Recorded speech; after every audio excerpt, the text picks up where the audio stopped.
नमस्कार दोस्तों, आप सभी का हमारे YouTube channel SSC coaching centre में स्वागत है। चलिए स्टार्ट करते हैं। पहला सवाल है, यदि 54 किलोमीटर प्रति घंटे की चाल से जाती हुई एक रेलगाड़ी किसी खंबे को 2 सेकंड तथा किसी प्लेटफॉर्म को 6 सेकंड में पार करती है तो रेलगाड़ी की लंबाई क्या है। बहुत ही अच्छा सवाल है। हमारे पास देखो चाल दी गई है ना, किलोमीटर प्रति घंटे में है, आंसर मीटर में पूछा है, तो छोटी यूनिट में आंसर पूछा है। तो ये जो चाल है ना किलोमीटर प्रति घंटा, इसको हम चेंज करेंगे मीटर प्रति सेकंड में। 54 किलोमीटर प्रति घंटे को चाल को चेंज करेंगे मीटर पर सेकंड में, यानी कि छोटी यूनिट में। तो छोटी संख्या ऊपर रखेंगे, बटे में रखेंगे 18, यानी कि 5/18 से गुना करेंगे। तो 18 तिया 54 और 3 पंजे 15। तो चाल हमारी चेंज होकर आ गई 15 मीटर प्रति सेकंड में। हमने चाल को चेंज कर लिया। अब बोला क्या गया है, किसी खंबे को तो पार कर रही है 2 सेकंड में और प्लेटफॉर्म को पार कर रही है 6 सेकंड में। तो हम क्या करेंगे, इन दोनों का अंतर कर लेंगे। तो अंतर कैसे करते हैं, बड़ी संख्या में से छोटी को घटाते हैं। तो 6 में से 2 को घटा देंगे, कितना आ जाएगा 4। बस सवाल खत्म हो गया। चाल हमारे पास कितनी आई थी, 15 मीटर प्रति सेकंड। 4 से गुना कर दो, 15 चौके 60, यानी कि रेलगाड़ी की जो लंबाई है वो 60 मीटर है। पहला ऑप्शन सही जवाब। अब देखते हैं अगला प्रश्न। अगला सवाल है, एक रेलगाड़ी किसी खंबे को 1 सेकंड में तथा 150 मीटर लंबे प्लेटफॉर्म को 7 सेकंड में पार करती है तो रेलगाड़ी की चाल क्या है। बहुत अच्छा सवाल। हमसे पूछ रहा चाल, चाल बराबर दूरी बट्टे समय, ये फॉर्मूला होता है।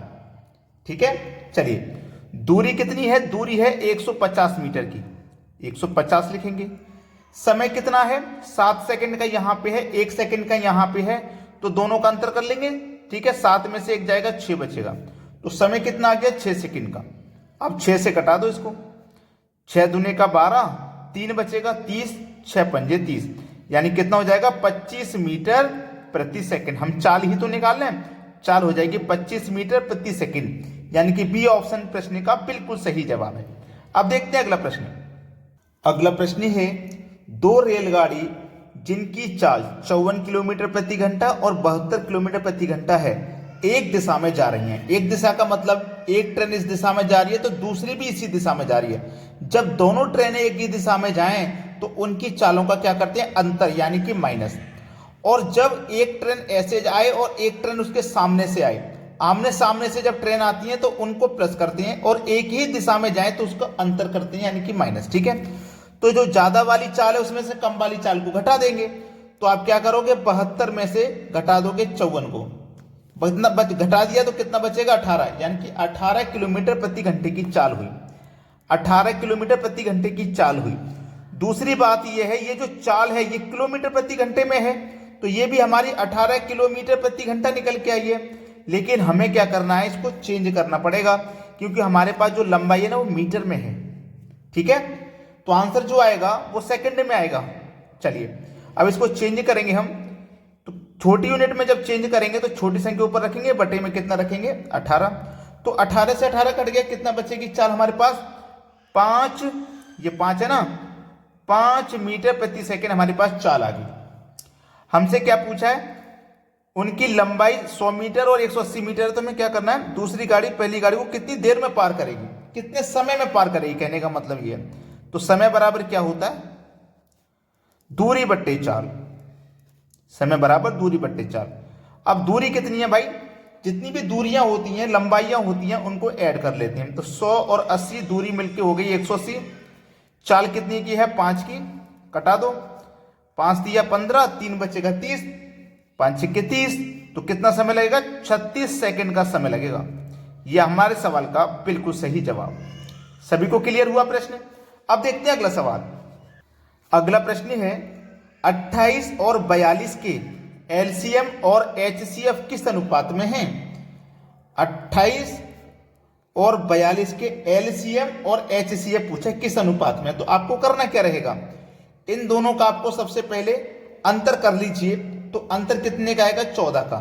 तो 14 से 28 भी कटेगा, 14 से 42 भी कटेगा, तो आपका एचसीएफ क्या हो गया, 14 हो गया।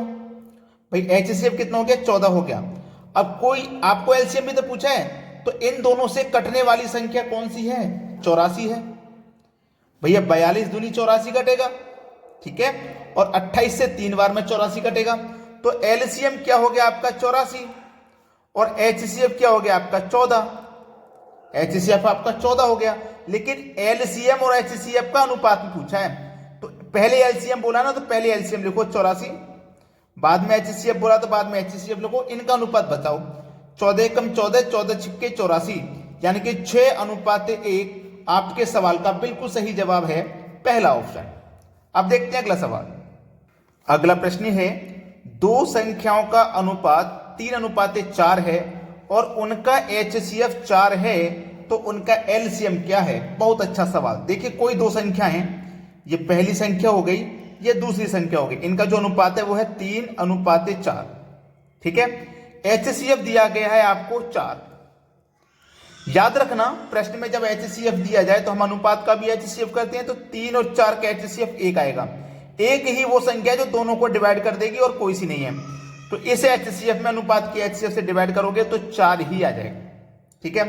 4 का गुना 4 में करोगे 16, 4 का गुना 3 में करोगे 12। क्लियर है यहां तक।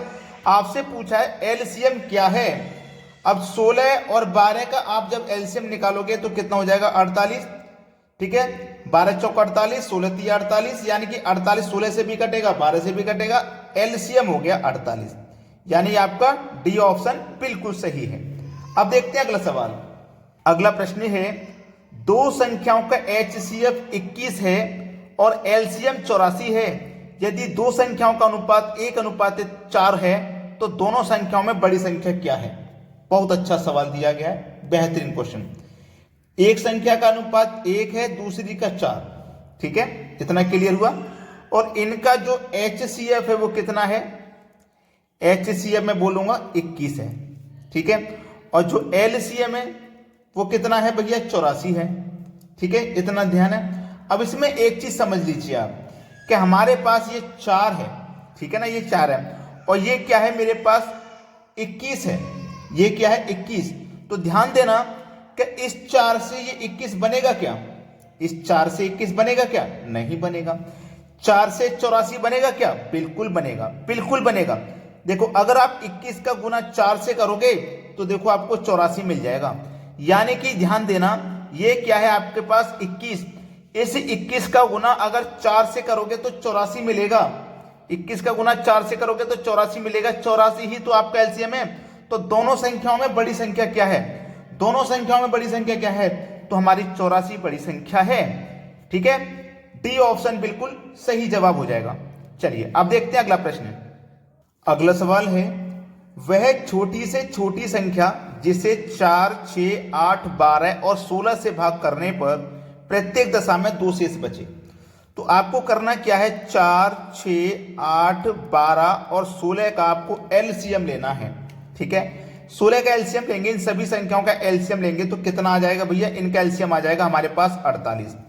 16 चौके वो 16 3 48, 12 चौके 48, 8 6 48, 6 8 48 और 4 से 12 12 में 48 कटेगा, यानी कि इन सभी संख्याओं से 48 कट रहा है, 48 हो गया हमारा एलसीएम। तो इन सभी संख्याओं से 48 कटेगा और मैं इसमें 2 जोड़ दूं तो संख्या कितनी हो जाएगी 50। तो वो संख्या 50 है। अगर मैं 16 से काटूंगा तब भी 2 शेष बचेगा इस 50 में से, क्योंकि 48 तक कटेगा। 12 से काटूंगा तब भी 48 तक कटेगा, 2 शेष बच जाएगा। तो वो संख्या हमारी 50 है, ठीक है। सी ऑप्शन बिल्कुल सही है। 50 में इन संख्याओं से मैं भाग दूंगा तो हर बार 48 तक कटेगा, 2 शेष बच जाएगा, तो वो संख्या मेरी 50 है। अब देखते हैं अगला सवाल। अगला प्रश्न है, 300 से 700 तक ऐसी कितनी संख्या हैं जो 2, 3 तथा 7 से विभाजित होती हैं, ठीक है। 2, 3 और 7 से विभाजित होती हैं, ऐसी कितनी संख्या हैं 300 और 700 के बीच में, ठीक है। तो हमें करना क्या है, 2, 3 और 7 का एलसीएम लेना है, ठीक है। 2, 3, 7 का एलसीएम लूंगा तो एलसीएम कितना आ जाएगा 42, ठीक है। एलसीएम आ जाएगा 42, यानी कि 42 पहली संख्या है जो 3, 2 और 7 से कटेगी। ऐसी पहली संख्या 42 है हमारी, ठीक है। याद रखना ऐसी पहली संख्या हमारे पास 42 है जो 2 से कटेगी, 3 से कटेगी और 7 से भी कटेगी।